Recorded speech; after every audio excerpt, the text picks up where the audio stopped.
let's just jump straight into that. Zephaniah 1, verse 1 up until 6. I want you to pick up on the terminology that's used. I want you to take serious note about the seriousness of the scenery, and then we're going to talk a little bit further about that this morning. The word of the Lord that came to Zephaniah, the son of Gucci, son of Geraldiah, son of... there's just a lot of people that stayed in the Bible's times, okay? We're going to skip verse 1 and we're going to go to verse 2, okay? And it says the following, okay? I just want to mention this quickly. Now, to us, when we read about these names, I mean, we've got no emotional connection and no special attachment to this. But this was done intentionally, okay? Because when the people wrote this book, they wanted you to say, listen, check me up on this, okay? Now, it's many years ago, but when these letters and these books circulated, these were well-known people and they were track records. In other words, there was a legitimacy. In other words, I'm saying, this is what happened in the time when this was the ruler and this was my father and this was the guy who ruled. In other words, you can check me out. This was their Facebook, okay? Okay, this was their hashtags. Verse 2. I'll Google it. I will utterly, this is going to get tense, okay? I will utterly sweep away everything from the face of the earth, declares the Lord. I want you to take note on the terminology being used and the idea of destruction coming. Verse 3. I will sweep away man and beast. I will sweep away the birds of the heavens and the fish of the sea, and the rubble with the wicked. I will cut off mankind from the face of the earth, declares the Lord. I will stretch out my hand against Judah and against all the inhabitants of Jerusalem, and I will cut off from this place the remnant of Baal, and the name of the idolatrous priests along with the priests. Okay. Those who bow down on the roofs to the host of heavens. Now, host of heaven, extremely interesting terminology. There's so many deep ideas when it comes to just that one word. We don't have time to jump into that, but it's basically a terminology of the authorities in the sky. Okay, in any case.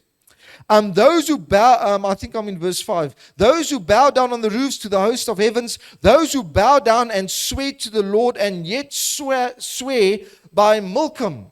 Okay? It's like a good name when you want to start a new milk company. You get Clover and then you get Milcom. Full cream milk. I won't take royalties. You guys can use that one for free, okay? Those who are, basically, it's just a terminology of the rulers, okay? It's just a terminology used of a specific king, specific ruler. Those who have turned back from following the Lord, who do not seek the Lord or inquire of Him. Thank you, JJ. Very, very powerful terminology, and I hope you guys have been picking up this. The prophets of the Old Testament, they had the strong sayings. They had these serious warnings that they were writing about. And the reason why they come across so strongly is because they knew judgment was on the way, and it eventually happened. Have you guys been following this series with me? You will know about Assyria. You will know about Babylon. And we're going to talk about those things throughout the series as we're going to draw a little bit closer to the end part of the Old Testament. But the idea is simply this. There is warnings coming. It's serious. It's no jokes. And it kind of repeats on prophet after prophet. I'm not sure if you guys have been aware of this, but the reason why there's so many similarities between the prophets is because at the end part of the timeline, many of them lived very closely to each other. Some of the books that we are reading about, they actually read the other books that we also read about. So I'm not sure if you guys are aware of this, but some of these guys even lived at the same time while the others were living as well. So you've got the northern tribe of Israel, you've got the house of David as well, and the prophets are writing similar things during similar times because something is on the way.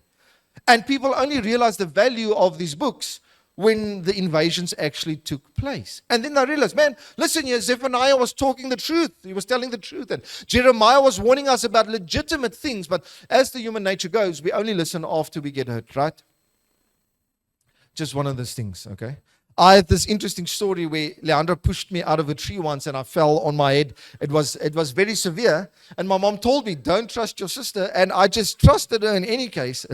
I felt I fell so hard. I saw my grandma running in a Vicks Potjie for a week after. It was quite severe. But in case, that's what I want to talk about. But the idea is that we tend to trust afterwards. And it's only afterwards where we see the warnings for some reason. Okay? So that's going to be a human nature thing. So you'll find later. But before we do that, I just want to give you a very quick recap. We spoke about something the last time. We spoke about Nahum, and I was just quickly going to go do a recap. There was 3 parts. We spoke about last time the idea when God shows up. And can you remember I told you guys that when God shows up, it's not something small. It's something quite serious, you know. We have this nice idea of God because we kind of only pick the New Testament God, but there's 2 testaments in the Bible. And it's not one against the other. Thank you, Juan. I studied 3 years for that piece of information. There's 2 parts. It's not that God contradicts himself. It's that there are 2 parts, not 2 parts of God. God is a full being. And you can't have the one side without the other. You can't have the bull without the This is a Bible verse, without the poop, okay? If you want to have a farm, there's going to be manure part of the farm. It's just one of those things, okay? So when we're in anything in life, there's going to be a blessing and there's going to be a burden. There's going to be stuff that you can benefit from and there's going to be an accountability part. So when you're a farmer, you can't just enjoy the nice parts of the pets, okay? There is a response. You need to take care of them. You need to make sure that they are healthy. You need to make sure that they're in good condition. You need to make sure that they are clean. There's a full story of the picture. And when it comes to our relationship with God, you need to understand that you can't only take the blessings. Because God, there's a relationship part, there's an accountability part with the blessings part, and they go hand in hand together. And that is just a fact of life. And so when God shows up in this part, you notice that this is something that's very, I don't want to say scary, but there is this element of seriousness. We quickly spoke about Nineveh, and after that we quickly spoke about Assyria. So the idea is simply this. We are going to build up on this idea as we're going to look at Zephaniah, because these 2 books were very closely written to each other. And the warning is God is showing up, Nineveh is going to be judged, and Assyria is going to come on their way. We have Zephaniah coming in on the scene, and he's carrying on with this terminology that we spoke about. And when we just quickly do a very quick recap about Nahum that we spoke about the last time, you can go to the next one for me, is that wickedness is without a doubt going to have a consequence. That is just a given fact. Whether you're inside the church, outside the church, it's irrelevant, it's going to happen. And if you can remember, I spoke about how do we change things around, and the idea was simply this. We need to stick to the things which we have learned. You know, when you want to fight the wickedness, if you want to be in a good standing when God shows up, just stick to the things that you have heard. You hear sermons of this pulpit every single day. I heard this one guy who said this, he said something phenomenal. He says, if you want to change your life around, just follow the advice you give others. He says, he gives us this challenge. He says, I know you like giving advice, but if you want to change things real around, just listen to what you said to other people, and then you just do that, you know. And if you can do that for a couple of months, instead of giving other people advice, just applying that advice, your life will change around. And this is the idea that Nahum was writing about, you know. How do you change things around? Sorry, you can go to the next one for me. You can just hold on to the things that the people have taught you. And when I say people in this context, it's a mom, it's a grandma, there's some spiritual values that take place. Sorry, ek was baie haastig om te begin preek, so this is just the warm-up part. And the next part, and he says, you need to be wise towards your salvation. So God shows up, Nineveh is being judged, Assyria will be judged, and how do we keep ourselves clean? How do we change things around? How do we fix our life? Well, you just follow your own advice that you give other people, okay? So when you give other people the advice of praying, guess what you need to do? If you give other people the advice of attending church, guess what you need to do? If you give people the other advice about building your relationship with God, guess what you need to do? And the question we spoke about is this: are you wise about your salvation? And from this perspective, okay, from Nahum, we're going to jump into this other part of Zephaniah, and I'm going to show you 2 important things. Don't forget that part. Are you wise according to your salvation? Then we're going to jump about 2 parts, okay? And it's going to build up from each other. So, the next thing. There's going to be 2 parts of Zephaniah that I want to talk to you about. And the first part is going to be another guy called Josiah. Okay. Now, this is very important information. When Zephaniah was writing his book, there was a guy in control of the land, and his name was Josiah. And he was a very special guy. I think he's probably one of the youngest kings of the nation ever. I think he came into power 8 or 9 years old. I think it's going to be in the text over there. So he was a very young boy when he came into power. And his appointment was significant because all the leaders before him was exceedingly evil. They were bad news. There was frustration taking place in the land, especially from a spiritual perspective. And I'm going to show you how this part opens up. Okay, part 1, Josiah. Zephaniah 1 verse 1, and it says the following. The word of the Lord came to Zephaniah, and at the bottom it says, in the days of Josiah, the son of Ammon, king of Judah. Okay, now I'm just going to take a small second to quickly speak about Josiah, because something weird happens to Josiah. Josiah is known as the guy who reformed the spiritual nature of the nation from bad to good, but he died in a very severe way. And this caught my attention because here's the thing that we're going to quickly talk about. A guy, according to me, who was fixing things. He was removing the idols. He was doing fantastic things in the nation of Israel. He's removing the bad things. He's adding in the worship of Yahweh. And it seems like things are going good. But for some other reason, he dies in a very weird way. So it begs to ask the question, how can someone that's seemingly doing the right thing come to a place where it causes destruction in his own life? Okay, I thought you guys were going to shout out the answer there for me, but I'll figure something out for you this morning. Okay, go to the next one for me quickly. Okay, now Josiah, we're going to 2 Chronicles. It's basically the book that records the history of the kings. It's very similar to 1st and 2nd Kings, but in case, Josiah was 8 years old when he began to reign, and he reigned 31 years. By the way, that's a long term. Okay. And it's been a long, good term. But it came to an abrupt halt. So he died on the battlefield, and the Bible changes the trajectory of the terminology over here. Go to the next one quickly for me, please. Listen to this. And he did what was right in the eyes of the Lord and walked in the ways of David. There's no better compliment than associating a king with one of the best kings that ever lived in a nation. In other words, they compared him to David, who was phenomenal, and said, Josiah was so great, he walked in the ways of David. He lived the way that David lived. He was a leader like David led. He was phenomenal leader. And why was he great? Because they're going to tell us, okay? Go to the next one for me, please. And he says, now in the 18th year of his reign, when he had cleansed the land and the house, okay? The last part, in other words, he's cleaning the idols, he's cleaning the bad worship that's taking place, and he focuses on to repair the house of the Lord. He's instating the worship of Yahweh as the main point of this nation again. A lot of work. I'm sure there was a lot of people angry at him, especially of the idol worshippers. But he was focused on doing the right thing. Now listen, the state was so bad when he took over and he was trying to repair, you can go to the next one for me, that they kind of lost the book of the law part in this process. So let me explain to you what's happening. Israel was so far off things that they did not even know where they placed the book of the law, which was the most important religious text to any Jew that worshipped Yahweh. They lost the one Bible that they had.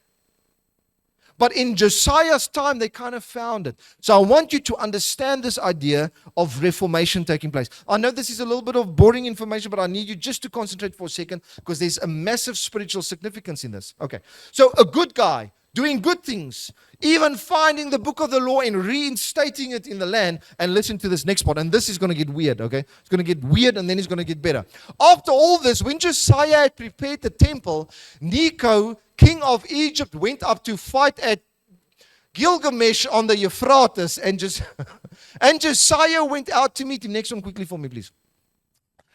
And there's a little bit of an argument taking place, okay? But he sent envoys to him saying, what have we to do with each other, king of Judah? In other words, the king of Egypt is sending a convoy and saying, what are you doing, buddy? I'm not coming against you this day, but against the house with which I am at war. And listen to this weird part, okay? Josiah is doing the right thing for Yahweh. Josiah is fixing the things. Josiah found the book of the law. And suddenly in this text it says that God has commanded me to, hurry, listen, God is speaking to the king of Egypt, not to Josiah in this text. Okay? God has commanded me to hurry. Cease opposing God who is with me, the guy from Egypt, lest he destroy you. Now I'm very confused, because isn't God part of Josiah? Isn't God part of when it comes to this whole kingdom of Israel? But here we have Egypt coming and says, God has said something to me. I'm going to do something and you are in the way. And you know what Josiah did like any other man? He didn't listen, okay? So he just goes to the next part and he said, nevertheless, Josiah did not turn away from him. Okay, and Ali dames, hallelujah. But disguised himself in order to fight. He was so convinced and dedicated that he even put on a disguise. Okay? Some say he kind of took a suit that looks like me to disguise himself, but that's just a rumor going around in the it's in my Bible notes. But in any case, he disguised himself to go and fight. And then the next part, he did not listen to the words of Necho from the mouth of God. And I'm completely confused, because here's Josiah, here's the guy doing the right thing. He's standing up, and God speaks to the king of Egypt, and now judgment is upon Josiah, the guy who changes things around. Okay, the next part shows us where, and this is from a theological perspective, historical documentation of the king. And the archers shot King Josiah, and he was badly wounded, and he passed away. Here's the thing I want to tell you. Okay, I'm sharing. Okay, go to the next one. I just want to make sure that and he died. Okay, I just wanted to, okay, he really died. I just wanted to show this. I'm just scared you think I'm talking nonsense here, but he died. I need you to understand something, okay? This is important, because this is a specific message for people inside the church. You need to understand something very importantly this morning. Standing next to Jesus is not the same as being like him. I need you to understand something. Josiah was doing a lot of right things. And in the context of modern Christianity, I'm going to use wrong wording to illustrate this to you. Josiah was standing next to Jesus and telling people to worship Jesus. He was telling people to say, this is what we're going to do. Even though a lot of those things were right, but because he wasn't obedient like Jesus, he missed God. He did all the right things at the right time. So much so that the book, the most important book, it was found. I want to ask you a question this morning, okay? Is your faith in Jesus, and I'm going to use the faith in parentheses because, faith is a broad term, okay? Is your faith in Jesus building into your relationship, or is it taking away from your relationship? Okay, I know you guys are going to be confused. Let me put it this way. I've come into church for a long, long time. I've seen how people use religion to destroy their own lives. They use the term Christian, but it's devastation wherever they go. It's destruction. It's rudeness. It's insult. It's chaos wherever they go with a Jesus sticker on their head. They don't use Jesus, and I say use Jesus with respect. Please don't say this out of context. They don't use Jesus to add value to their homes. They use Jesus as a wedge to separate their homes. Now we have Josiah over here. And the thing is, you can stand next to Jesus and it can seem okay. But the idea is to be Jesus in your homes, And when I see Jesus, there's this heart of love. There's this heart of compassion. There's this heart of discipline. There's this beautifulness on the inside. But I sometimes feel that I meet so many people, and when they get to meet with God, they do so many destructive things. It's like they get to the point where they meet with God. God changes their life around. How did God change their life around? Because He showed mercy, He showed compassion, He showed love. And for some reason, we take that gift and we turn it into a weapon to show our superiority to people around us. You reject people in your life because you think you're better than them now. You reject people because you're standing next to Jesus. I want to give you a warning, and I want to give you an encouragement, ladies and gentlemen. Josiah did everything correct, but because he wasn't obedient, his results was the same results as any other person that lives without God. And sorry, don't get me wrong here. I'm not saying if you die in war that you are living without God. I'm taking the context of what the authors were saying over here. Because he rebelled against the message of God. Because here's the thing, because we are saved, God only speaks to us, right? Only speaks to me, doesn't speak to you. Doesn't speak to my mom, He only speaks to me. My wife, He only speaks to me. You need to be very careful, ladies and gentlemen, that you don't use Jesus as a weapon. Jesus is a glue that draws things together. And sorry if I'm not trying to be disrespectful. I'm using symbolism to kind of illustrate the character of Jesus. Obviously, I'm not boiling Jesus down to something simple. I'm just using the heartbeat. I want to encourage you. Take what Jesus taught you and be like him. And when you become like him, people are drawn to you, not pushed away. But for some reason, we become arrogant because we're standing next to Jesus. And guess what? You want to do so many things right. You want to fix so many things. But all you need to do is just be like Jesus. Just listen. Remember, obedience is still important, even when you're standing next to Jesus. Love is still important, even when you're standing next to Jesus. All these things are important, but for some reason we become arrogant with God's grace and God's gift in our life. And this is the context from where Zephaniah is writing his book. This is the exposure. This is his worldview. This is what he is looking at. This is the season where this book is written in. So I want to encourage him. Please don't get me wrong. I'm not discouraging you. I'm not saying everything goes. I'm not saying everything is fine. I'm encouraging you to, I'm warning you. Don't become so self-righteous that you are the reason why people don't want to come to church. Don't become so self-righteous that you become a stumbling block for people to engage with God. Our job and our assignment is to be a stepping stone for people. Our assignment is to show people a different way of doing things. Our job is to teach people about forgiveness. Our job is to teach people about mercy. Our job is to teach people about respect and the value of human beings. Our job is to tell people how wonderful this world is that God has created. But now we use our position of standing next to Jesus and we're causing chaos. And chaos is a very important term. Don't miss what I'm going to build on chaos in a second. Chaos is an important term, okay? Because God opposes chaos. I want you to understand something. If you are in the church, okay, and your self-righteousness is causing chaos in your homes and in your families, I want to give you a warning today. It might not be from God. Because God opposes chaos. We're going to talk about that in a second. I don't want to run myself in. So let me just give you a warning. Be careful of vanity. Be careful of vanity. Because we become vain when we stand next to Jesus. Look at the definition of vanity. Excessive pride in or admiration of one's own appearance. Do you know that the church is the biggest red flag when it comes to pride and vanity? Okay? Because we misuse God's grace in our lives. And so we, not the world, okay? Because they're not here.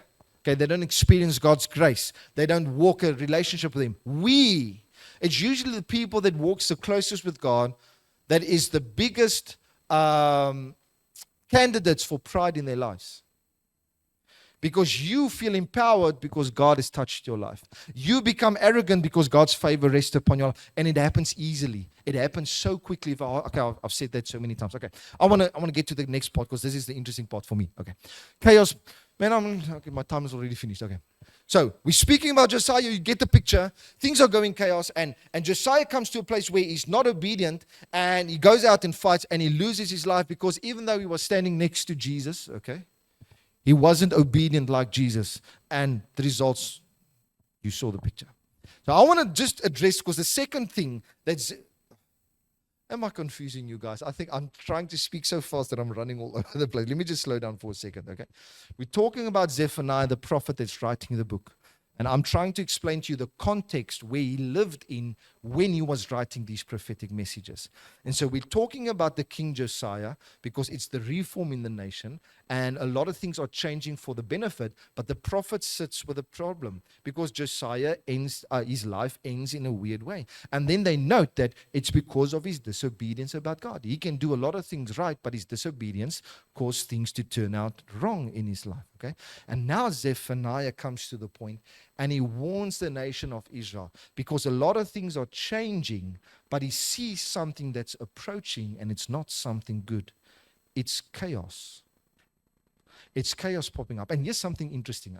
I want you to think when you read about the first 6 verses, the idea of Zephaniah comes around to this point where it's almost like the reversal of Genesis taking place. Okay? And now, Genesis comes to a point where God comes and He creates order, right? But now Zephaniah is writing and say, listen, yeah, we said we are doing a lot of right things on the outside. Okay, reform is taking place. But because of the lack of obedience, if we do not change the inside of the heart, okay, the reversal of Genesis is going to take place, which means we are going to go back into chaos. So that's the idea that I want you to have when you read Zephaniah. So I want you to understand something. I'm going to give you mind-blowing facts this morning, okay? It's going to be good. You're going to want to come back next week, okay?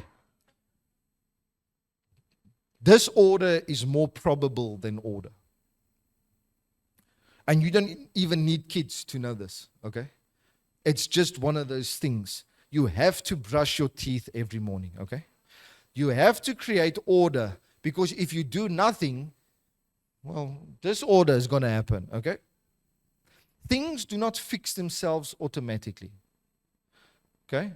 Well, we've got one of those washing basins at home, where I've noticed whenever I put in a dirty cup, if I leave it long enough, and I come back 15 minutes later, it's just gone. Okay, so I've got a magic one at home. I don't know, you guys don't have one. My mom is a little bit OCD, but in any case, she's fantastic. But the point just being, okay, I want you to understand that doesn't happen, okay? Someone needs to create order. For some reason, you can leave nobody in a home for a year, and you come back, guess what? It's going to be dirty. I don't know who the Oompa Loompas is running around in your home when you are not there, but there's going to be dust. Sometimes you did not even break your wall, but you noticed there was a crack. Nobody threw nothing. Nobody smacked anything. And there was nobody angry, but for some reason there's a crack there today, and you know it wasn't you. Let me put it this way. Back in the day when I wrote my book, The Biodegradable Christian, I actually addresses this point.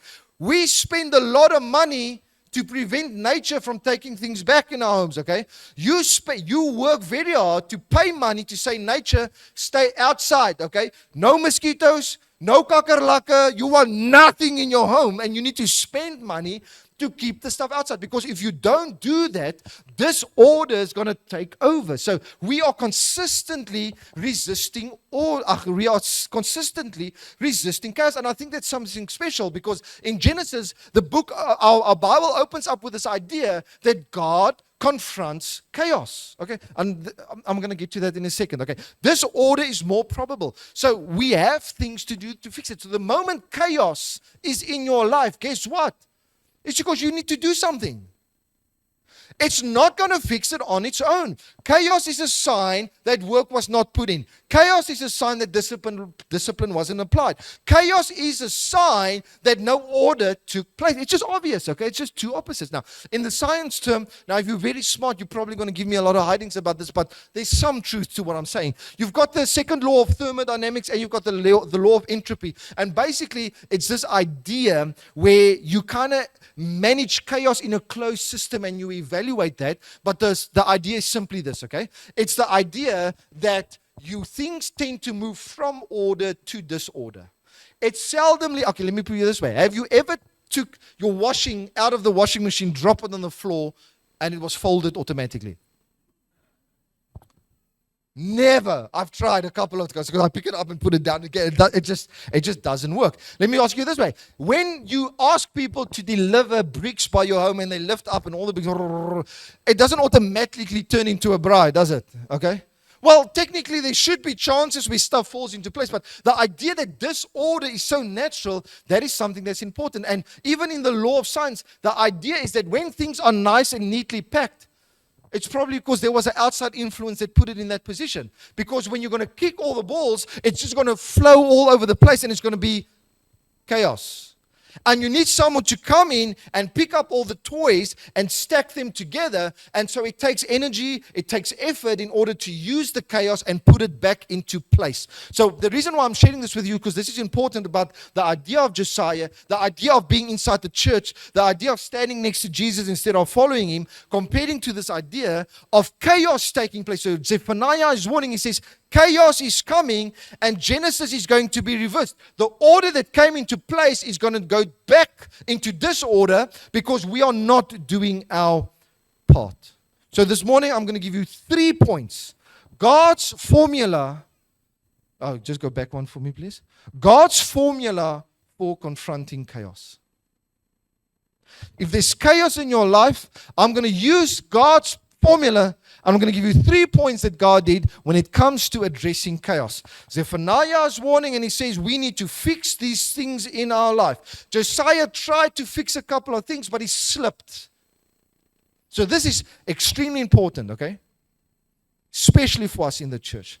The first thing that God did when it comes to Genesis with the chaos is God spoke. I'm going to ask you one question this morning, okay? Why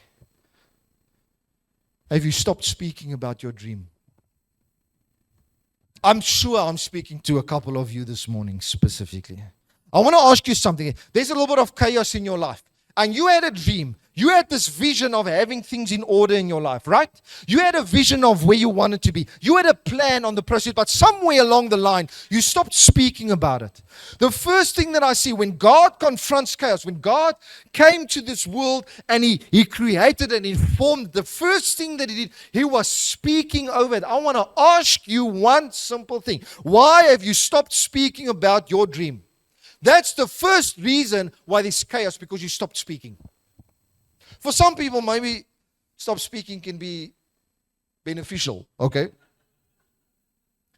But I'm not talking about that speaking, okay? I'm talking about, you know what I'm talking about.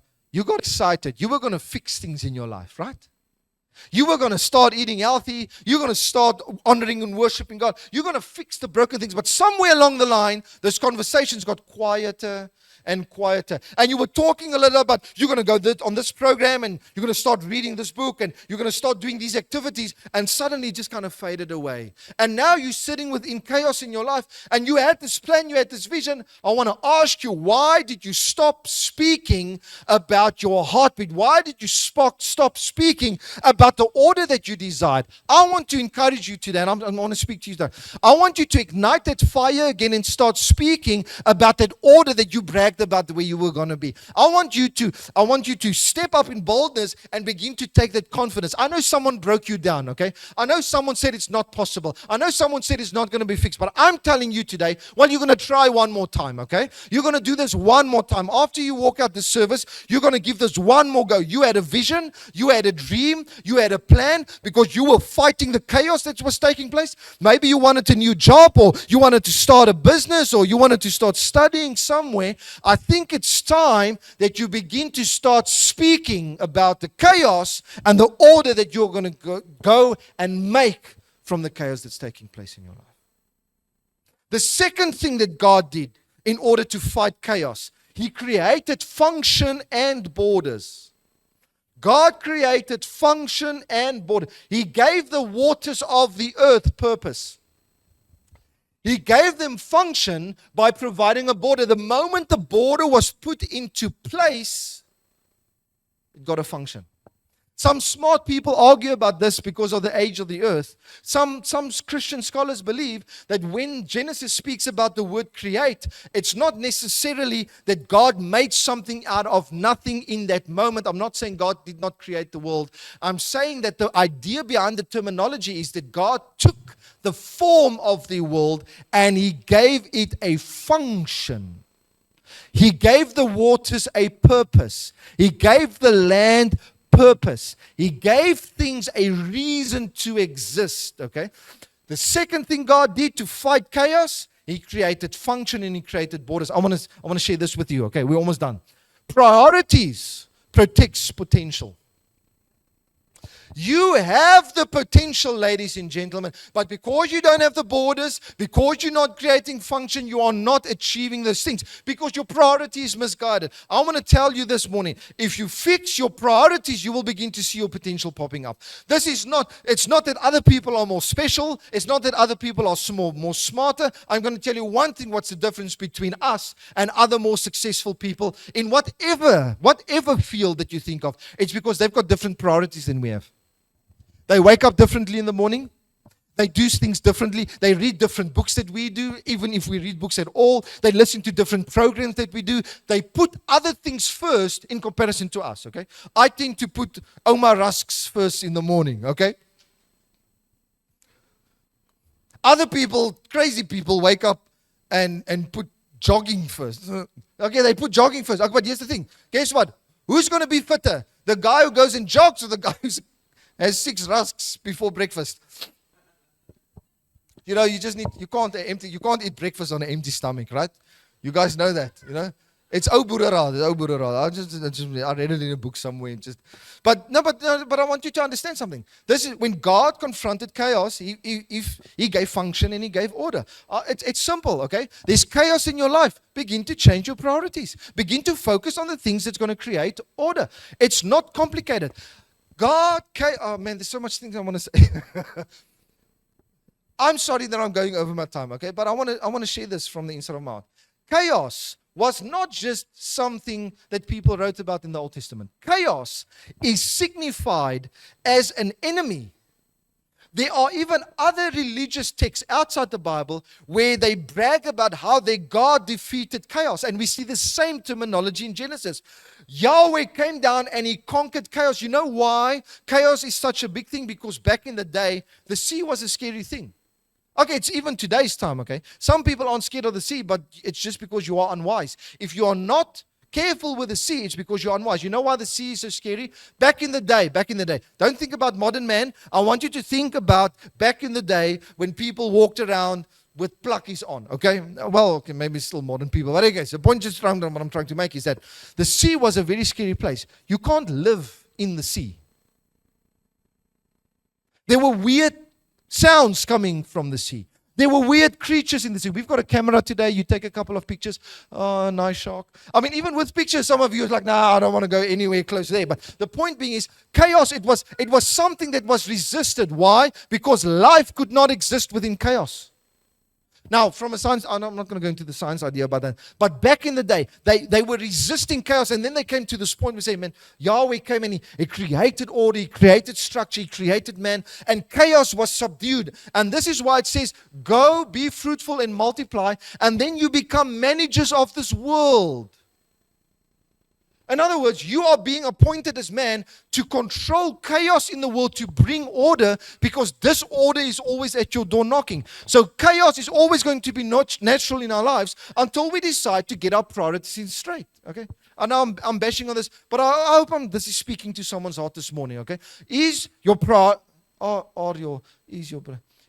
priorities. Okay, number three. Okay?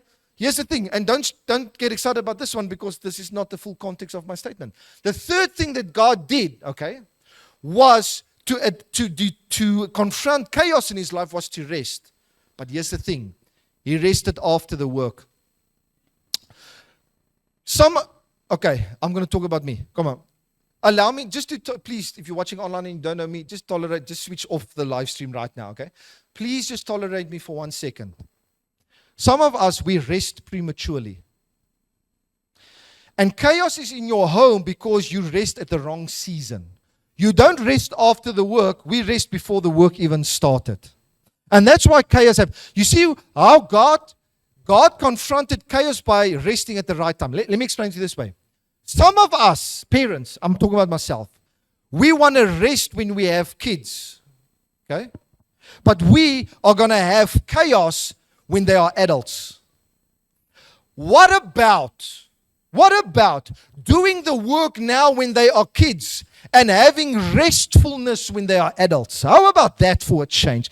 You see, the thing is, we rest at the wrong time. When you are studying for an exam, it's the wrong time to rest. You rest after your exam. You rest after you put in the work, you know. When you want to build a shed, don't rest even before you start. Don't rest halfway. If you want to confront chaos, you need to rest at the appropriate time.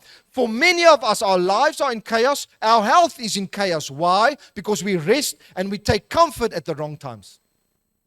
We celebrate the victory before it's even started. We wear the crowns before we even walked out on the battlefield to fight. Okay? There's actually a beautiful scripture verse that says, be careful that you don't act like a king who has already gone out to battle. And you don't know what's going to happen. The point is being on this spot is rest at the appropriate time. The three things God did to fight against chaos. The three things. God spoke, He created function and borders, and He rested at the right time. If you just do those three things, okay, chaos will change in your life. And this is true even for your spiritual life. I'm going to conclude now, okay? The last point that I'm trying to make is the next one is don't dress too early. I'm going to conclude with this idea. So what has this got to do with Zephaniah? He's talking about chaos taking place. He's talking about judgment coming back again. He's talking about they need to fix things. And the letter goes all about this idea of people's hearts returning towards God again, because God will be faithful in their lives.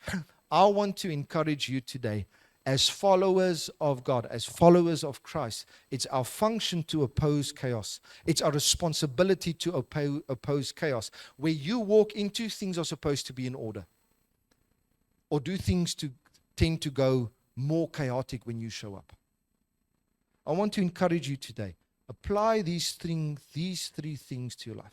Keep on speaking about that vision that you have. Keep on speaking about the order that you envision. I know it's chaos right now, but keep on speaking about that. Create function and borders so that your priorities can be in place so that you can reach the full potential in your life. And number 3, don't rest too early. And if you apply those 3 things, well, that's how Genesis explains how God created the world.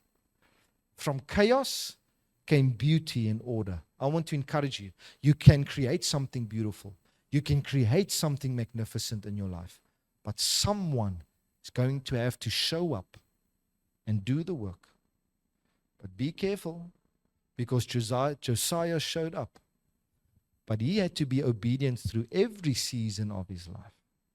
It's not just good enough to stand next to Jesus. You need to be like Jesus in your families. You need to be like Jesus in your relationship. You need to be like Jesus if you want to confront what is chaotic in your life. Let's pray together. Father, what a privilege it is to go through your word this morning, Father. My prayer is that your Spirit would just take this message and plant it in each one's heart, Father. You know what they are experiencing. You know what they are facing, Father. But I'm praying for that conviction on the inside of their heart, that they will not give up, that they will not stand back, Father, that they will keep on fighting, that they will keep on stepping up, Father. Maybe there were past hurts that discouraged them, Father. Father, maybe there are words in the past where people said it's not possible, Father. But this morning we pray for courage, that they will have that energy to keep on speaking, Father. Thank you for your faithfulness. We pray that in Jesus' wonderful name. And everyone says, amen and amen.